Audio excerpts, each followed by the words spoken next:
Hello friends, welcome back to Storylingo English. What if a government far away controlled your life, took your money, and never asked for your opinion? Would you obey? Or would you resist? This is not just a story. This is real history, the beginning of the American Revolution. In the mid-1700s, the American colonies were under the control of Britain, one of the most powerful empires in the world. The king, George III, ruled from across the ocean. At first, many colonists were proud to be part of the British Empire. They spoke English, followed British laws, and traded with Britain. But everything began to change after a major global conflict, the 7 Years' War. Britain won the war, but it came with a huge cost. The government was deep in debt. To solve this problem, British leaders decided that the American colonies should help pay for the war. So they introduced new taxes. One of the most famous was the Stamp Act of 1765. It required colonists to pay tax on printed materials, newspapers, legal documents, even playing cards. This made many people angry. A young lawyer named Patrick Henry stood up and spoke strongly against it. "Give me liberty or give me death," he would later declare. The colonists had a simple argument. They had no representatives in British Parliament, so why should they be taxed? This idea became a powerful slogan: no taxation without representation. Protests began to spread across the colonies. Groups like the Sons of Liberty were formed. They organized demonstrations, boycotts, and sometimes even attacks against British officials. One of their key leaders was Samuel Adams, a man who believed strongly in colonial rights. Tension continued to grow, especially in Boston, one of the most important cities in the colonies. British soldiers were sent there to keep order, but their presence only made things worse. On a cold night in March 1770, a confrontation turned deadly. A crowd of colonists gathered and began shouting at British soldiers. Snowballs, and possibly stones, were thrown. The soldiers panicked. Then suddenly they fired their weapons. 5 colonists were killed. This tragic event became known as the Boston Massacre. News of the incident spread quickly. Many colonists saw it as proof that British rule had become dangerous and unfair. A silversmith named Paul Revere created an engraving showing the event. It was not completely accurate, but it was powerful. It made people angry. It made people afraid. And most importantly, it made people start to think about resistance. For a short time, tensions cooled down. Some taxes were removed, but not all. In 1773, Britain passed another law, the Tea Act. This law gave a British company control over tea sales in the colonies. Even though tea became cheaper, colonists saw it as a trick. They believed Britain was trying to make them accept taxation. Once again, Samuel Adams and other leaders took action. On the night of December 16, 1773, a group of colonists secretly boarded British ships in Boston Harbor. They threw 342 chests of tea into the water. This bold protest became known as the Boston Tea Party. It was not just about tea. It was a clear message. The colonies would not accept British control without a voice. The British government was furious. In response, they passed harsh laws to punish Massachusetts. These laws were called the Intolerable Acts. Boston Harbor was closed, trade stopped, the city suffered. But something unexpected happened. Instead of isolating Boston, these actions united the colonies. Colonies from different regions began to support each other. Food and supplies were sent to Boston. For the first time, they started to think as one group, not just separate colonies. In 1774, leaders from 12 colonies met in Philadelphia. This meeting was called the First Continental Congress.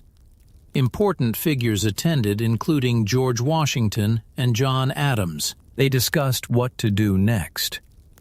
Some wanted peace. Others believed war was coming. But they all agreed on one thing. The colonies had rights, and they must be protected. Back in Britain, King George III refused to compromise. He believed the colonies must obey. At the same time, colonial militias, groups of ordinary men, began to prepare. They trained with weapons, they stored supplies, they waited. In April 1775, the situation finally exploded. British troops were sent to seize weapons from colonial militias in Massachusetts, but the colonists were ready. A famous patriot, Paul Revere, rode through the night to warn others. "The British are coming!" Soon, local militia forces gathered in the towns of Lexington and Concord.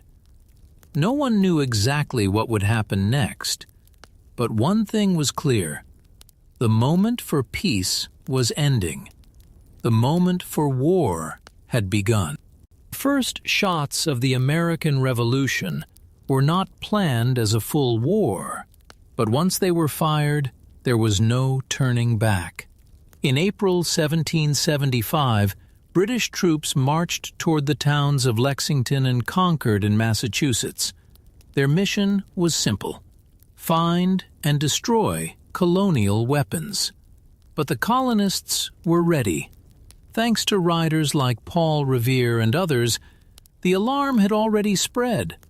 Local militias, ordinary farmers, blacksmiths, and workers gathered quickly. At dawn in Lexington, a small group of colonial militia stood on the village green. They were not looking for a fight. They were outnumbered and nervous. Then, suddenly, a shot was fired. No one knows who fired first, but that single shot changed history forever. This moment became known as the shot heard around the world, and it marked the beginning of the battles of Lexington and Concord. The British troops moved on to Concord, but colonial forces fought back. As the British retreated to Boston, thousands of militia fighters attacked them from behind trees, walls, and houses. It was not a traditional battle. It was something new, and it worked. Soon after, colonial forces surrounded Boston. This became known as the Siege of Boston. The colonies needed leadership. In June 1775, the Continental Congress made a crucial decision. They appointed George Washington as the commander-in-chief of the Continental Army. Washington was not the most experienced general in the world, but he had something important: discipline, determination, and the trust of the people. When he arrived near Boston, he saw a serious problem. His army was not a real army. It was a group of volunteers with little training, few supplies, and almost no organization. "They are brave," Washington said, "but they must become soldiers." Before Washington could fully organize his forces, another major battle took place. In June 1775, colonial forces took positions on hills overlooking Boston. The British decided to attack. The battle that followed became known as the Battle of Bunker Hill. The British were strong and well-trained. The colonists were inexperienced, but determined. As British soldiers moved up the hill, colonial fighters waited. "Don't fire until you see the whites of their eyes," one officer reportedly said. When they finally fired, the effect was powerful. The British attacked again and again. Finally, the British captured the hill, but at a terrible cost. They lost many soldiers. This battle proved something important. The colonies could stand against the British Army. They could fight, and they could survive. Even after these battles, many colonists still hoped for peace. In July 1775, the Continental Congress sent a letter to King George III. It was called the Olive Branch Petition. The message was simple. The colonies wanted peace and loyalty, but also their rights. But the king refused to even read it. Instead, he declared the colonies to be in open rebellion. This was a turning point. Now the conflict was no longer just about taxes or laws. It was about independence. In early 1776, a powerful idea began to spread across the colonies. A writer named Thomas Paine published a small pamphlet called Common Sense. It was written in simple language so ordinary people could understand it. Paine made a bold argument. It did not make sense for a small island like Britain to rule a large continent like America. He also questioned the idea of monarchy itself. Why should one man rule over millions? He asked. The pamphlet became extremely popular. Thousands of copies were printed and shared. For many colonists, this was the moment their thinking changed. They no longer wanted just fair treatment. They wanted freedom. At the same time, the war continued. Washington knew his army needed a major victory. In March 1776, he made a bold move. Using cannons captured earlier, his forces took control of high ground overlooking Boston. The British were now in danger. They had no choice. They evacuated the city. For the first time, the Continental Army had forced the British to retreat. It was a huge success. But the war was far from over. The British changed their strategy. Instead of focusing only on Boston, they targeted New York, a key city with an important harbor. In the summer of 1776, a massive British force arrived. Thousands of soldiers, powerful ships, experienced commanders. Washington's army faced them, but it was not enough. The British defeated the Continental Army in several battles, including the Battle of Long Island. Washington was forced to retreat. His army was tired, cold, and losing hope. Many soldiers left. Supplies were low. It looked like the revolution might fail. But Washington refused to give up. In December 1776, he planned a risky attack. On a freezing night, his army crossed the icy Delaware River. The conditions were terrible. Snow fell, the river was dangerous, but they moved forward.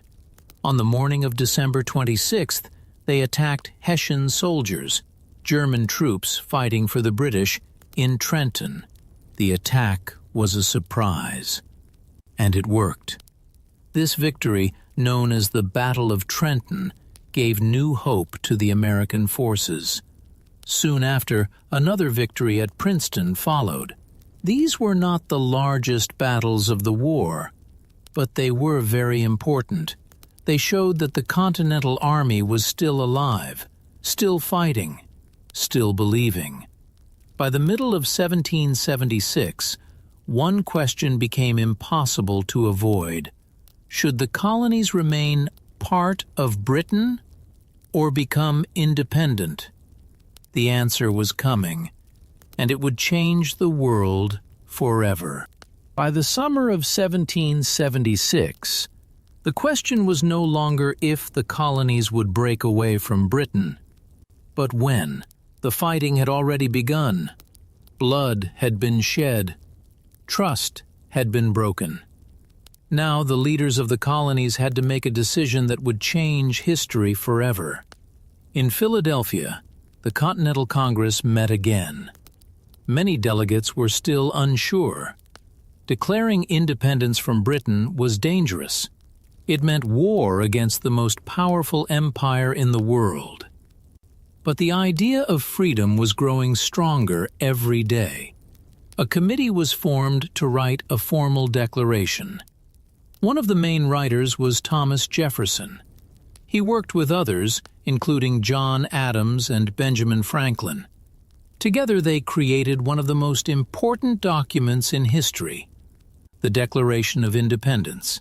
On July 4, 1776, the document was officially adopted. It clearly stated that the colonies were no longer under British rule. It also introduced powerful ideas. All men are created equal. They are given certain unalienable rights: life, liberty, and the pursuit of happiness. These words were simple, but they were revolutionary. They gave people a new way to think about government and human rights. But declaring independence was only the beginning. Now, the colonies had to win the war. The British Army was still stronger. They captured New York and controlled many important cities. The Continental Army struggled with lack of food, clothing, and training. The winter of 1777 to 1778 at Valley Forge was especially difficult. Soldiers suffered from cold and hunger. Many did not have proper shoes or blankets. But something important happened during this time. A European officer named Friedrich von Steuben arrived to help. He trained the American soldiers. He taught them discipline, organization, and effective fighting methods. Slowly, the army became stronger, not just in numbers, but in skill. Meanwhile, a major turning point came in 1777. British General John Burgoyne planned to divide the colonies by taking control of the Hudson River. But his plan failed. American forces surrounded and defeated his army in the Battle of Saratoga. This victory was extremely important. It showed that the Americans could defeat a major British force. And more importantly, it convinced France to join the war. France had been watching carefully. They were a powerful European nation and a long-time enemy of Britain. After Saratoga, they decided to support the American cause. King Louis XVI approved military aid. France sent soldiers, money, and ships. One of the most famous French supporters was Marquis de Lafayette. He became a close ally of George Washington and helped lead troops. This support changed the war. Now the colonies were no longer alone. The war continued for several more years. Battles were fought across different regions. The British shifted their focus to the southern colonies, hoping to find more support there. But resistance remained strong. American and Allied forces slowly pushed back. Finally, in 1781, the last major battle took place. British General Cornwallis moved his army to Yorktown, Virginia. He expected support from the British Navy, but things did not go as planned. French naval forces blocked the sea. At the same time, American and French troops surrounded the British Army on land. The leaders of this combined force included George Washington and Comte de Rochambeau.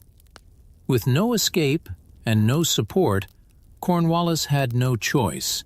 He surrendered. This event became known as the Siege of Yorktown. It was the final major battle of the war. Although small conflicts continued, the outcome was clear.